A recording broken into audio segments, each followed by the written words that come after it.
오실 그리스도, 그가 이루실 공의로운 통치에 대해서 예언한 말씀입니다. 1절에서 8절은 공의로운 통치의 은혜가 임함이고요. 9절에 14절은 남유다에 대한 징계 예언이고요. 15절에서 20절은 남유다를 향한 회복 약속입니다. 1절에 보면 보라, 장차 한 왕이 공의로 통치할 것이요 방백들이 정의로 다스릴 것이며 그랬는데, 여기 장차 왕은 역사적으로는 히스기야 왕을 가리킵니다. 이 히스기야의 아버지 왕은 요아스 왕인데, 이 요아스 왕은 다윗의 길, 다윗의 믿음의 길을 떠나서 악한 길을 걸어갔습니다. 그래서 우상을 섬기고 곳곳에 우상의 제단을 쌓고 우상을 만들고, 또 이 성전의 기물을 파괴하고 거기다 우상을 세웠던 그런 악한 왕입니다. 이 아하스 왕은 이사야 선지자를 통해서 하신 말씀을 거역하고 애굽으로 사신을 보내서 아수르 침략을 막아보려고 했던 그런 왕입니다. 그런데 그 악한 왕이 이제 죽고 히스기야라고 하는 아주 의로운 왕이 태어날 것을 예언하고 있습니다. 히스기야 왕이 이렇게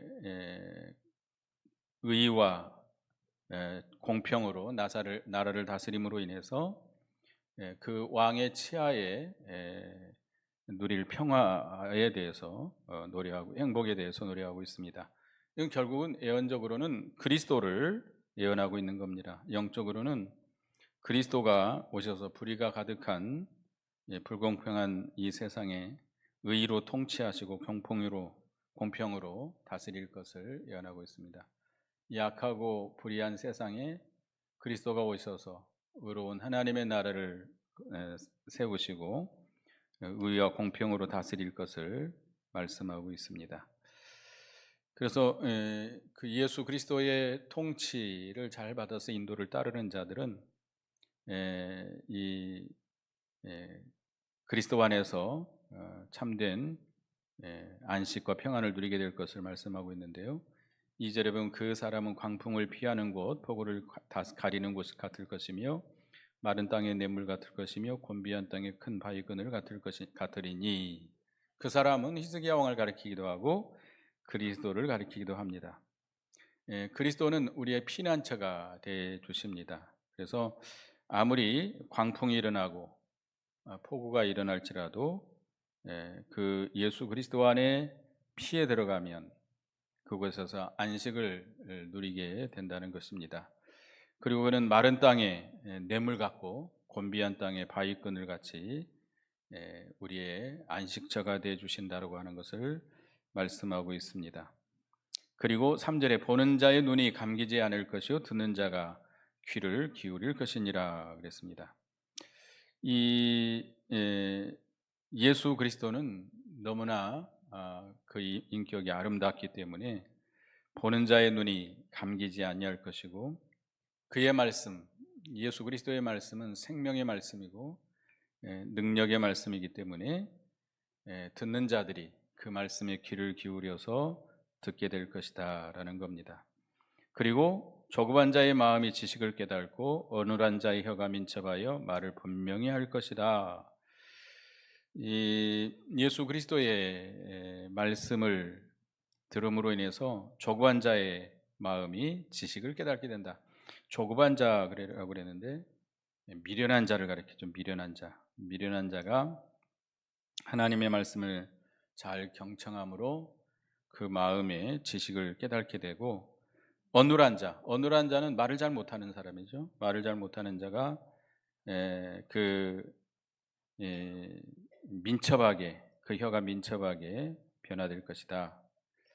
그러니까 이 진리와 생명의 세계에서 생명에 대해서 확신이 없어가지고 확신이 없으니까 말을 분명하게 못하는 거예요.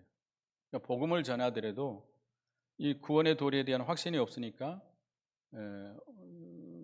바로 전하지 못하는 거예요. 근데 이제 믿음으로 확실하게 깨닫게 되면 그 진리의 말씀을 확실하게 전하게 된다는 겁니다. 그러니까 이 사도들이 가서 복음을 전할 때 확신을 가지고 전했습니다. 확신.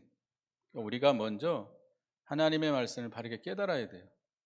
확실하게 깨달아야 돼요. 그래야 전할 때도 확신을 가지고 전할 수 있습니다. 5절부터 보면 어리석은 자를 다시 존귀하다 부르지 아니하겠고 우둔한 자를 다시 존귀한 자라 말하지 아니하리니.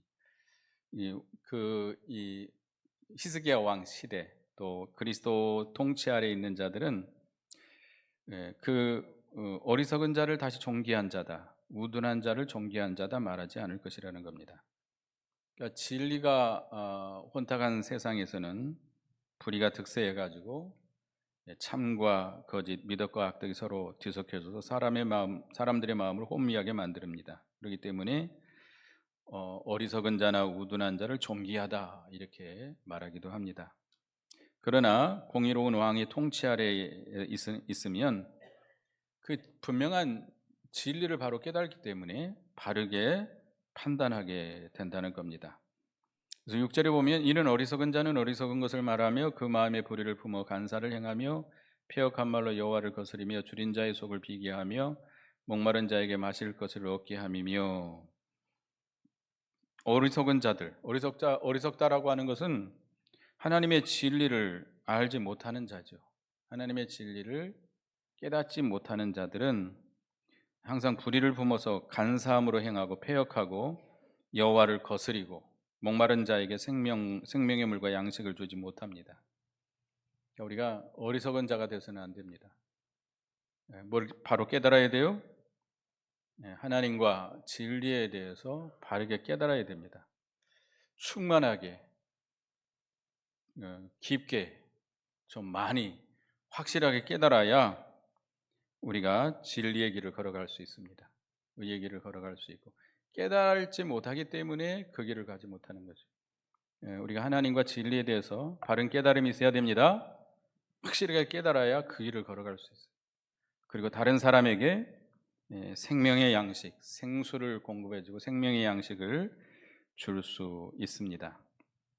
7절에는 악한 자는 그 그릇에 악하여 악한 계획을 세워 거짓말로 가련한 자를 말하며 가난한 자의 말을 바르게 할지라도 그리함이거니와.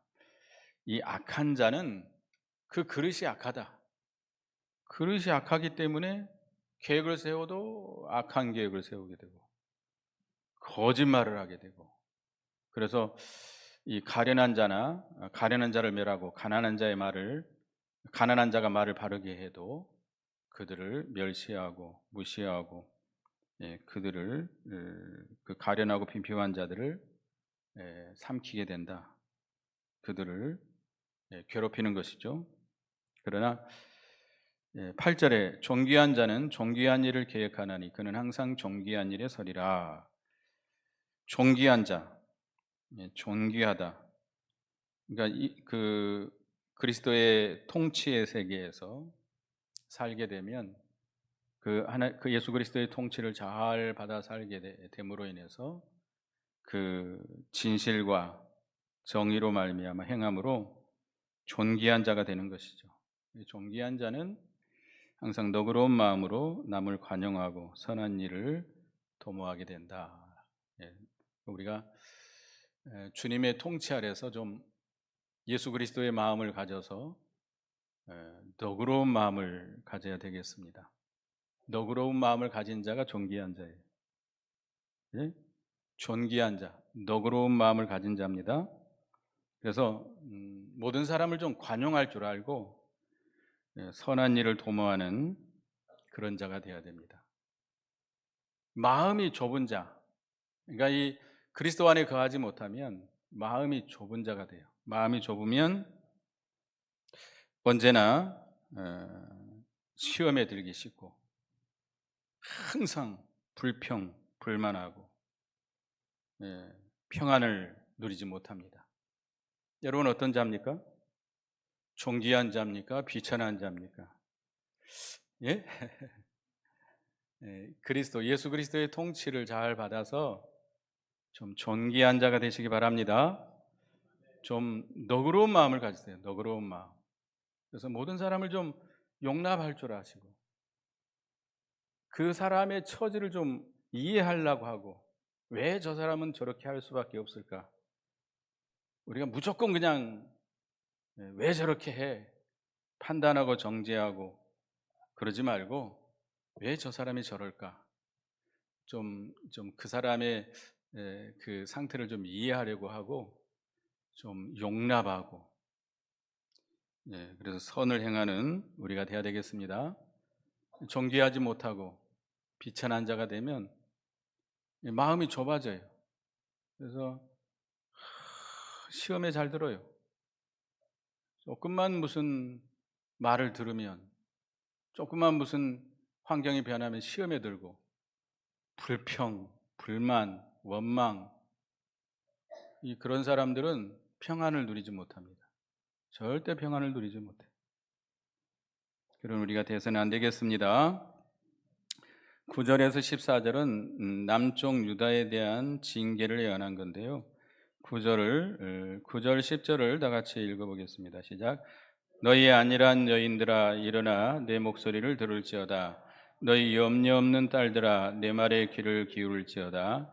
너희 염려 없는 여자들아 1년 난집 지나면 너희가 당황하리니 포도 수확이 없으며 열매 거두는 일이 이르지 아니할 것이라. 안일한 여인들아, 염려 없는 여자들아. 이 여자들은 누구를 가리키죠? 여기 여자분들에게 해당되는 말씀입니까? 여기 성도들을 가리키죠. 이 염려 없는 딸들아. 그런데 성도들, 그 유대 백성들 전체를 가리킵니다. 오늘날로 말하면 여기에 있는 모든 성도들을 가리킵니다. 이 남쪽 유다가 안일함에 빠져 있다는 거예요. 안일함에 빠져서 믿는 일을 하지 않고, 또 염려가 없다는 거예요. 앞으로 올 환란을 내다보고 그 좀 근신하고 경성하고 깨어서 앞으로 올 환란을 준비해야 될 거 아니에요? 근데 거기에 대한 아무 염려가 없다는 거예요. 뭐 앞으로 환란이 올지, 뭐 주님이 오실지 전혀 생각 없이 사는 거예요. 생각 없이. 생각 없이 삽니까? 생각이 없이 살면 안 돼요. 우리는 항상 앞으로 올 환란을 내다봐야 됩니다. 우리 아모스 6장을 보겠습니다. 아모스 6장 3절에서 6절, 거기 이제 거의 같은 말씀인데요. 아모스 6장 3절에서 6절까지 보겠습니다. 아모스 3장 읽어봅니다. 시작. 너희는 흉한 날이 멀다 하여 포악한 자리로 가까워지게 하며 상하상에 누우며 침상에서 기지개 켜며 양떼에서 어린 양과 우리에서 송아지를 잡아서 먹고 비파 소리에 맞추어 노래를 지절거리며 다윗처럼 자기를 위하여 악기를 제주하며 대접으로 포도주를 마시며 귀한 기름을 몸에 바르면서 요셉의 환난에 대하여는 근심하지 아니하는 자로다. 흉한 날이 멀다 하고 안일한 가운데 빠진 거예요. 먹고 마시고 시집가고 장가가고 이 노아 시대와 같이 된 거예요. 요셉의 환난에 대해서는 근심하지 않는다는 거예요. 그러니까 이 앞으로 올 환난을 내다보지 않고 육신과 세상에 빠져가지고 먹고 마시고 시집가고 장가가는 이 소돔 고모라와 같은 노아 시대와 같은 그런 자리에 빠져 있다는 거예요. 누가? 지금 우리가 예수님의 재림을 여러분 기다리고 계십니까? 앞으로 대환란이 올 것을 내다보고 계십니까? 천만의 말씀, 제발 안 왔으면, 전쟁이 없었으면, 주님의 재림이 좀 늦게 왔으면. 그런데 그들에게 1년 남짓 지나면 너희가 당황하리. 1년 남짓이라는 것은 뭐예요? 긴 날입니까? 짧은 날입니까? 짧은 날, 잠깐 지나면 하나님의 심판이 임하게 된다는 거예요. 그러니까 육신의 안일주의에 빠진 자들은 잠시 후면 하나님의 징계가 임해서 당황하게 된다는 거예요. 그래서 그들에게는 포도 수확도 없고 열매 거두는 일이 이르지 아니할 것입니다. 그랬습니다. 지금 우리가 밖에 나가면 벼들이 다 익어가지고 누렇게 익으니까 너무 아름답잖아요. 근데 이게 수확이 풍성하면 얼마나 마음이 넉넉하고 좋아요.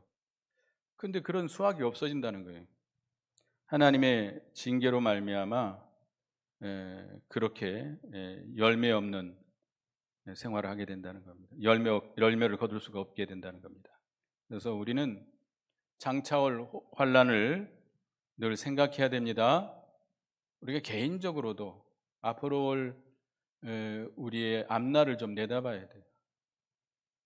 그리고 이 세상적으로도 주님 재림하시기 전에 뭐가 온다 그랬어요? 뭐가 온다 그랬어요? 대환란이 온다 그랬어요. 에이 목사님, 하나님이 살아계시는데 무슨 그런 날이 옵니까? 근데 성경이 예언한 거예요. 정치를 아무리 잘하고 서로 모여서 머리를 맞대고 모든 대통령들이 세상의 평화를 외쳐보지만 절대 그렇게 되지 않습니다. 나라는 나라들마다 다 짐승들처럼 자기들의 이익만 챙기고 나라는 점점 혼란해지고, 하여튼 앞으로 올 대환란을 우리가 바라보고 준비해야 되겠습니다. 사치하고 연락하고 방탕하지 말고 깨어 근신하면서 앞으로 올 믿음을 잘 준비해야 됩니다. 그렇지 않으면 열매를 거두는 날이 없게 될 것이다. 11절에서부터 보면 너희 아니란 여자들아 떨지어다 너희 없는 자들아 당황할지어다 옷을 벗어 몸을 드러내고 배로 허리를 동일지어다 그들은 좋은 밭으로 인하여 열매 많은 포도나무로 인하여 가슴을 치게 될 것이니라 내 백성의 땅에 가시와 찔레가 나며 희락의 성읍 기뻐하는 모든 집의 날이니 대저 궁전이 폐한바되며 인구 많았던 성읍이 적막하며 오벨과 망대가 영원히 구렬이 되며 들나귀가 즐기는 곳에 양떼와 초장이 되려니와 마침내 위에서부터 영을 우리에게 부어주시리니 광야가 아름다운 밭이 되며 아름다운 밭을 숲으로 여기게 되리라. 안일한 여자들에 대한 심판을 경고하고 있습니다.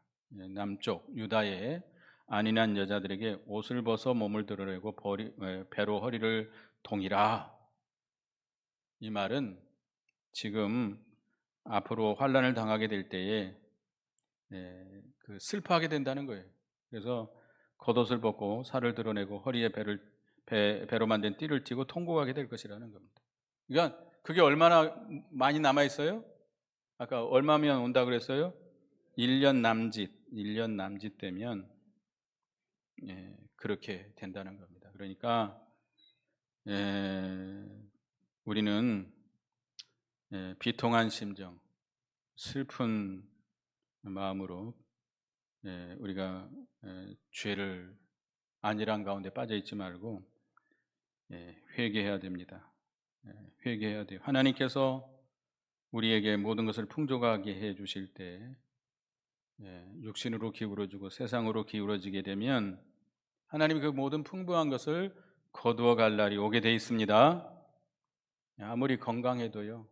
우리 권사님들, 연세 많은 집사님들 우리 이렇게 이제 그렇게 건강했는데 이제는 건강을 다 잃게 되고 잘 걷지도 못하게 되고 이렇게 되면 이렇게 참 낙심하는 것을 보게 되는데, 하여튼 하나님께서 우리에게 모든 것을 풍족하게 하시고 부유하게 하셨는데 우리가 안일한 가운데 빠지게 되면 모든 것이 황폐하게 된다는 거예요.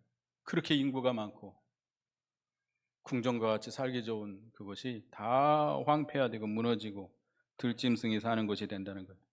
가시와 찔레가 난다는 거예요. 가시 찔레가 이 가정에서도 나고 교회에서도 나고 이 나라에서도 나고. 가시 찔레가 좋아요? 제가 제주도에서 좀 살아봤는데요. 제가 이제 제주도에서 기도 자리를 좀 찾아보려고 많이 헤매고 다녔었습니다. 근데 제주도 숲은 이렇게 겉에서 보면 굉장히 숲이, 근데 그 옛날에 삼나무인가요? 그걸 일본에서 가져와가지고 많이 심어놨어요. 굉장히 숲이 좋은데요. 들어가 보면 이 가시나무, 그 찔레나무들이 꽉 엉켜 있어요. 그리고 그 뭡니까, 그 딸기나무 있죠, 딸기나무, 이것들이 막 엉켜져 있어가지고 들어갈 수 없을 정도로, 잘못 들어가게 되면 이런데 옷도 찢기게 되고 막 상처를 입고도 막 그렇게 됩니다. 예, 그래서 참 겉으로 보기에는 아름다운 숲이지만 이 길을 만들어 놓지 않은 곳에서는 들어가기 힘들어요.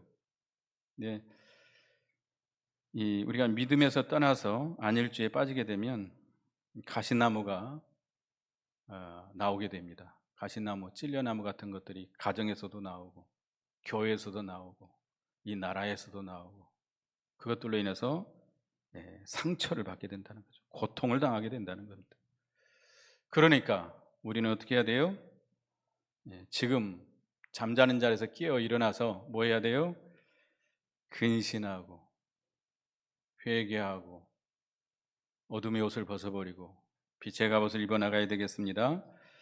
말씀을 지키며 경건한 생활에 힘써 나가야 되겠습니다. 그 다음에 15절부터는 하나님께서 남쪽 유다에 대한 회복을 약속하고 있습니다. 여기 15절 아까 이건 다시 읽어보겠습니다. 시작. 마침내 위에서부터 영을 우리에게 부어주시니 광야가 아름다운 밭이 되며 아름다운 밭을 숲으로 여기게 되리라. 장차 하나님께서 유다 백성들에게 뭘 부어주시리라? 성령, 여기나 영은 하나님의 영이에요. 성령을 부어주시게 될 것을 예언하고 있습니다. 그때는 16, 17절 같이 읽습니다. 시작. 그때에는 정의가 광야에 거하며 공의가 아름다운 밭에 거하리니 공의의 열매는 화평이요 공의의 결과는 영원한 평안과 안전이라.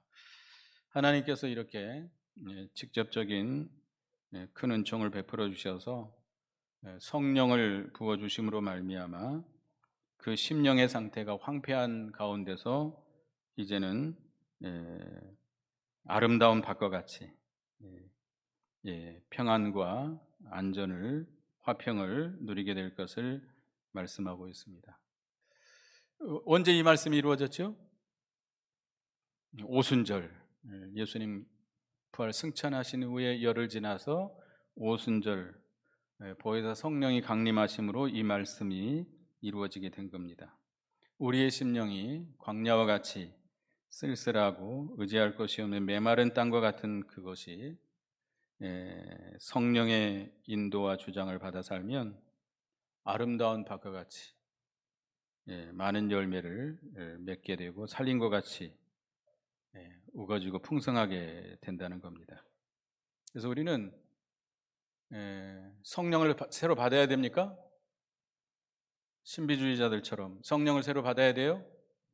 성령의 불을 다시 받아야 돼요? 우리가 회개하고 성령의 인도, 성령의 역사, 성령의 감동과 인도를 받아 나가도록 힘써야 됩니다. 그러면 공평이 충만한 세계, 화평과 평안과 안식을 누리는 세계가 우리에게 이루어지게 될 것입니다. 그래서 세상은 점점 악해지고 이렇게 되지만 성령, 하나님께서 우리에게 부어주신 성령으로 말미암아 우리의 심령이 새로워지고 메마른 심령이 풍성해지고 평안과 안식을 누리는 그런 하나님의 나라가 우리 심령에 이루어지기를 간절히 소원합니다. 그래서 이 이스라엘 예수님의 제자들을 보면 그들이 과거에는 베드로라든지 많은 제자들이 예수님의 그 구속의 도리를 잘 깨닫지 못했습니다. 부활에 대한 신앙도 없었습니다. 그런데 그들이 주님의 명령을 순종해서 예루살렘을 떠나지 않냐고 전혀 기도하는 가운데 뭐가 임하셨어요? 보혜사 성령이 임하신 다음에는 180도 바뀌었어요. 그들이 180도 바뀌었습니다. 예수님을 모른다고 부인하는 베드로가 이제는 그 공의 앞에서, 자기를 잡아 죽이려는 공의 앞에서 담대하게 복음을 전하는 그런 믿음의 사람이 된 걸 우리가 볼 수 있죠. 성령의 은혜가 부어지기 전에는 죄의 본성을 따라서 불의를 행하고 살았지만 성령이 임해서 성령의 인도와 주장을 온전히 받게 될 때는 이제는 이 하나님의 형상대로 지음을 받은 새 사람으로, 거듭난 새 사람으로 살아가기 때문에 의와 진리와 거룩한 열매를 많이 맺게 된 것입니다. 우리도 베드로와 같이 믿음이 없어가지고 주님을 모른다고 부인했던 자리들일 수도 있어요. 비겁하고 자기 살겠다고 도망치고 이랬던 자가 성령의 충만함을 입으면 어떻게 돼요? 완전히 변해서 하나님의 사람으로 변하게 됩니다. 우리가 베드로와 같이, 또 야고보 요한 같이 서로 높아지겠다고 싸우고 이랬던 자들이지만 성령의 충만함을 받으면, 성령의 인도와 주장을 온전히 받게 되면 어떤 사람으로 살아요? 새로운 사람으로, 새 사람으로, 의와 진리의 거룩한 사람으로 열매를 맺으며 살아가게 될 것입니다. 그래서 19, 20절에 그 숲은 우박에 상하고 성읍은 파괴되리라. 모든 물가에 씨를 뿌리고 소와 나귀를 그리로 모는 너희는 복이 있느니라. 그러나 먼저 하나님의 백성들이 뭘 받아야 돼요? 징계를 받아야 돼요. 징계. 성령의 충만함을 입었지만 그들이 잘못한 것에 대해서 징계를 받게 되고, 그러나 하나님께서 그들을 다시금 회복시켜 주신다는 겁니다. 그래서 모든 물가에 씨를 뿌리고 소와 나귀를 그리로 모는 너희는 복이 있느니라 그랬는데, 이 씨를 뿌린다, 물가에 씨를 뿌리는 건 뭘 가리키죠? 복음의 씨앗을 뿌리는 겁니다. 복음의 씨앗. 우리는 이제 성령의 충만함을 받아서 뭘 뿌려야 돼요? 복음의 씨앗을 뿌려서 복음을 계속 전파해서 여러 사람들을 생명의 강가로 인도해야 됩니다. 그런 자가 복이 있다는 거예요. 소와 나귀라고 하는 것은 짐승과 같은 사람들이에요. 소와 나귀처럼 그런 짐승과 같은 사람들을 생명의 강가로 인도하면 그들이 복음을 믿고 변하여서 새 사람이 된다는 거예요. 그래서 우리는 그런 복 있는 사람이 되시기 바랍니다. 성령의 충만함을 받아서 물가에 뭘 뿌려야 돼요? 복음의 씨앗을 뿌려야 돼요. 듣든지 아니 듣든지 복음의 씨앗을 뿌리는 여러분이 되시기 바랍니다. 우리가 예수님의 제자들을 보면 보혜사 성령을 받고 나서 그들이 뭐 했어요? 복음을 전했어요. 복음을 전했어요.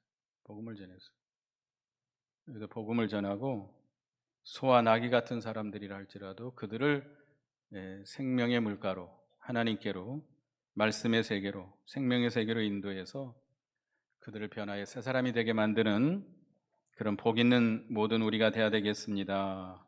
기도하겠습니다. 하나님, 장차 히스기야 왕, 특별히 그리스도를 보내셔서 의로운 통치, 공의로운 나라를 세우겠다고 약속해 주신 은혜 감사합니다. 이제 우리가 예수 그리스도의 그 통치를 받음으로 인해서 우리는 그 피난처 대신 주님의 세계에서 안식을 누리는 저희가 되게 하시고, 어리석은 자들이 지혜로운 자가 되고 우둔한 자들이 모든 걸 바로 깨달아서 하나님의 말씀을 확신을 가지고 전할 수 있는 저희가 되게 해 주시옵소서. 그러나 남유다의 안일한 여자들, 앞으로 올 환난에 대해서 염려 없는 자들은 화가 있을 것이라 했습니다. 우리는 하나님께서 오늘날 이렇게 부유하게 해주시고 모든 것이 풍족하게 해주셨을 때에 사치하고 연락하고 방탕하고 안일한 가운데 빠지 말게 해주시옵소서. 육으로 기울어지고 세상으로 기울어지지 말고 깨어 근신하며 앞으로 올 환난을 내다보고 믿음으로 준비해 나가는 저희가 되게 해 주시옵소서.